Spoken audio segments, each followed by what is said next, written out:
Choices coach, and I am going to demonstrate a couple of exercises for the upper body. Most of my other videos are more of like we just get right to it and we work out to the tempo, but I actually wanted to create something here to just more of a how-to just show you how to do these exercises properly if you're doing them at the gym. I often think that as long as you have confidence that you know that you're doing exercises properly, you'll have so much more confidence when you go into the gym and perform these exercises and there's a bunch of people around.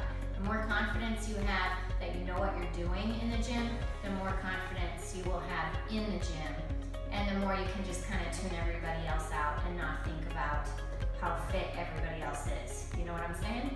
So, first exercise that I want to demonstrate is the single arm bent over row. This is not a proper exercise bench, but since it's what I have at home, it's what I'm using. So, normally if you're exercising at home, you want to make sure that if you are using a piece of furniture that it's sturdy and that it's not going to move, especially if you're carrying heavy weight. Single arm bent over row, you put one hand on the bench, you flatten out your back, keep your spine nice and straight, and then you're just pulling that elbow back and squeezing the shoulder blade. Release, up, down nice and slow. Just like that. And then you always want to start with the weaker arm first. So if you're right-handed, you're generally going to start with your left arm first. And then count those reps. Make sure that you match it on the other side. Even if you are stronger on your right arm than your left arm, you want to keep them matched. Otherwise, you're going to perpetuate the misalignment of the body, and you're never going to catch that left arm up to the right arm if you just keep going on the right arm. So make sure you do the same amount of reps on each side. The next exercise I'm going to show you, so that's for the upper back, meaning the lats and the rhomboids, which are right in the center, and your trapezius muscles, particularly the mid and lower traps. So next we're going to do the chest press. For the chest press, you lay back on the bench, keeping your spine nice and straight. Make sure that your head and neck are supported. You're going to take your arms out in a box, and then you're going to press it up and together, just like that. So down in a box, 90 degrees, back up. Touch the weights together, but don't necessarily clang them together, but just touch them together. And then back down.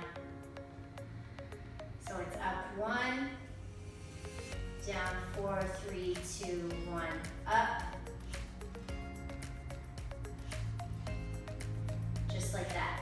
Now you can progress by doing single arm, or alternating arms rather, which is a little harder. You have to keep your core nice and tight, activating those core stabilizers. Or, even more difficult on the core, just put one hand on your hip and then just press one arm up. And you'll feel that that's challenging your core a little bit more to just do one arm because of how much it offsets your balance. And then you have to use your core to keep your shoulders and your hips stable. So that is a progression. And then another exercise here that you can also do for the upper back, especially if you don't have the bench, is you can just kind of bend your knees, aim those arms just barely at an angle out in front of you, and then squeeze those shoulder blades back, keeping your back nice and straight. Now the one thing you want to be careful here is that you keep your back straight and that you're looking just at the floor right in front of you, because a lot of times people will hunch over and that's going to overwork your lower back muscles. So you want to make sure that your spine is nice and straight. I hope this video helps you, and get to work.